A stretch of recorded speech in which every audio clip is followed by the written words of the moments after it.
উত্তম কুমার ব্রজবাসী, অঞ্জলি শীল আর এরপর কোচবিহারের এক বাসিন্দা যাকে ফের এনআরসি নোটিশ। এবার এনআরসি নোটিশ মাথাভাঙার নিশিকান্ত দাসকে। অসম সরকারের তরফে এনআরসি নোটিশ। এই ঘটনায় সরব তৃণমূল কংগ্রেস।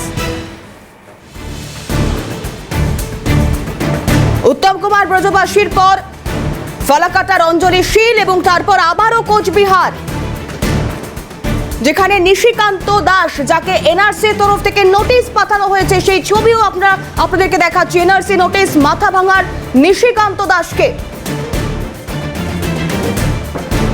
আরো বিস্তারিত জানবো এই মুহূর্তে সরাসরি শশীকেশ রায় আমাদের প্রতিনিধি আমাদের সঙ্গে রয়েছে। শশীকেশ, একের পর এক তালিকা দীর্ঘায়িত হচ্ছে। উত্তম কুমার ব্রজবাসী, অঞ্জলি শীল এবং তারপর এই নিশিকান্ত দাস।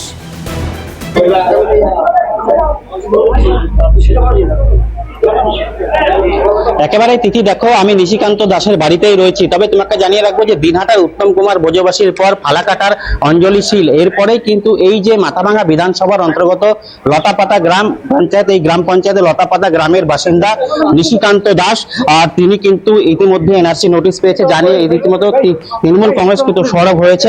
লাইভ আছে দাদা, বললাম এই যে নোটিশটা কবে পেয়েছেন আপনি? আমি 1.5 মাস হয়েছে, মোটামুটি 1.5 মাস হয়েছে। 1.5 মাসের মধ্যে আমি গুয়াহাটিতে গেলাম নোটিশ পাওয়ার পর। 1.5 মাসের পরে গেছি, এখন 2 মাস দাঁড়াইছে। আপনি যাবার পর ওখানে কি কি চাওয়া হয়েছিল আপনার? আমাকে এই যে প্রমাণপত্র নিয়ে যাওয়ার কথা বলছিল। আচ্ছা, প্রমাণপত্র নিয়ে আসো, তো আমি প্রমাণপত্র নিয়ে গেছি। তারপরে বলতেছে এইগুলা প্রমাণে হবে না। তো কি প্রমাণ লাগবে? আমি তো আমার জীবনের যে সমস্ত প্রমাণ আমি তো নিয়েই আইলাম, এরপরে আর কি দিয়ে দিতে পারবো? আমার তো দেওয়ার মতো উপায় নাই। আর তখন বলতে 58 সালের একটা জমির কাওলা নিয়েছিলাম বাবার, কাওলাটা নিয়েছিলাম। কাওলা দেখে বলতেছে যে না, এইগুলা হবে না, ভোটার লিস্ট লাগবে। তারপরে বাড়িতে আইলাম, আইসে আমি ভোটার লিস্টটা বাইর করলাম অনলাইন থেকে। ভোটার লিস্টটা বাইর করলাম, বাইর করিয়া এখন আছি আমি। এই যে আপনাকে এত কিছু দেওয়ার পরে আপনি কবে এসেছিলেন এখানে, বা আপনার পূর্বপুরুষরা এখানেই থাকে? এইখানেই ছিলাম, এইখানেই। আসামে কি কোনোদিন গিয়েছিলেন? আসামে কাজের জন্য গেছিলাম। কাজের জন্য গিয়ে? কাজের জন্য। আচ্ছা, এখন কতটা আতঙ্কে রয়েছেন? এখন আগে তো খুব আতঙ্কের মধ্যে ছিলাম, খুব ভয়, মনের মধ্যে খুব ভয়, আতঙ্ক ছিল। কিন্তু এখন বর্তমানে যা পরিস্থিতি, আমি কাগজপত্র, প্রমাণপত্র সমস্ত কিছু আমার আছে। এখন আপনারাও আছেন আমাদের পাশে, এখন আমার কোনো চিন্তা করি না। এখন কোনো শশীকেশ, নিশিকান্ত বাবু আসামে গিয়েছিলেন, কাজের জন্য গিয়েছিলেন। ঠিক কত বছর আগে তিনি গিয়েছিলেন? কত বছর তিনি আসামে কাটিয়েছেন? কোনো তারিখ দেয় নাই। এরপরে উকিলের নাম্বারও আমার কাছে আছে। বলেন, কত বছর আগে কাজে গিয়েছিলেন আপনি? কাজে গেছিলাম হয়তো 28-30 বছর হয়। 28-30 বছর আগে। তখন কি কোনো হেনস্থা হয়েছিলেন?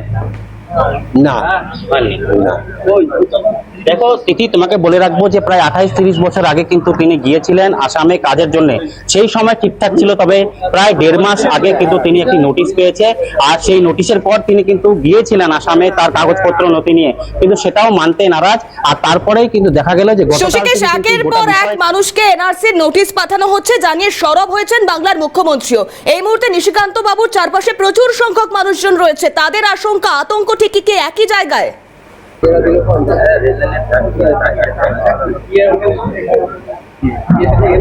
একেবারে আমি সরাসরি জেলা তৃণমূলের সভাপতি রয়েছেন, তিনি নিজেই এসেছেন, তার সঙ্গে কথা বলছেন। আমি তার কাছে যাব।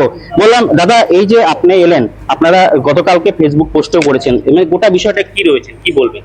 বাঙালিদের একটা প্রেসারে রাখা, বিজেপির সমস্ত জায়গাতে বিজেপির লক্ষ্য হচ্ছে, বিজেপির টার্গেটটাই হচ্ছে বাঙালিকে প্রেসারে রাখো।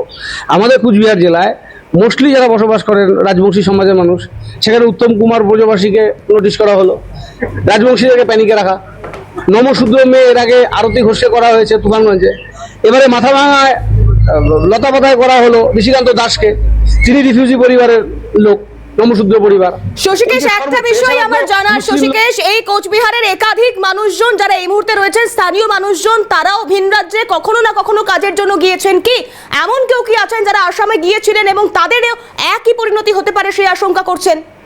নেতাকে বা এমএলএকে ধরে বসি যে আমাদেরকে বাঁচাও, এনআরসি থেকে বাঁচাও, ডিটেনশন ক্যাম্প থেকে বাঁচাও, লকআপ থেকে বাঁচাও, এই করতে গিয়ে বিজেপি এই ভুল রাজনীতিটা করতে যাচ্ছে। আলটিমেটলি বিজেপির সবচেয়ে বড় ভয়ঙ্কর ক্ষতি হবে আসামের এই এনআরসি নোটিশ। কুচবিহার তথা উত্তরবঙ্গের বাকি জেলাগুলোতে বিজেপি দেখে নেবে এই এনআরসি নোটিশের জন্য ওদের ভয়াবহ অবস্থা সামনের দিনে আসবে। বলেন একটা বিষয়, এই যে তিনি নিশিকান্ত বাবু যেরকম আসামে গিয়েছিলেন কাজে প্রায় 28-30 বছর আগে, এমন তো অনেকেই অন্যান্য রাজ্যে গিয়েছিলেন কাজে, মানে সেদের পক্ষেও কিন্তু আশঙ্কা করছেন তারাও কি নোটিশ? সর্বত্রই বাঙালি দেখলেই তো প্যানিক হচ্ছে, বাংলা ভাষায় কথা বললে আটকে শশীকেশ একেবারেই ধন্যবাদ জানাবো শশীকেশ, কিন্তু যে বিষয় সামনে আসছে বারংবার এই যে এনআরসির নোটিশ ধরিয়ে দেওয়া অসম ফরেনার্স ট্রাইব্যুনালের তরফ থেকে, এই তালিকাটা দীর্ঘায়িত হচ্ছে কি কোচবিহার, অন্যদিকে আসাম থেকে আসা নোটিশ ফালাকাটা, এই যে একের পর এক মানুষের সংখ্যা বাড়ছে, উত্তম কুমার ব্রজবাসী, তারপর অঞ্জলি শীল, এরপর নিশিকান্ত দাস, এই তালিকা যদি আরো দীর্ঘায়িত হয়, এ রাজ্য থেকে যারা ভিন রাজ্যে কাজ করতে যান পরিযায়ী শ্রমিক, তাদের প্রত্যেকের ঘরে ঘরে কি এখন এই নোটিশ পাঠাবে অসম ফরেনার্স ট্রাইব্যুনাল? নজর থাকবে সেদিকে।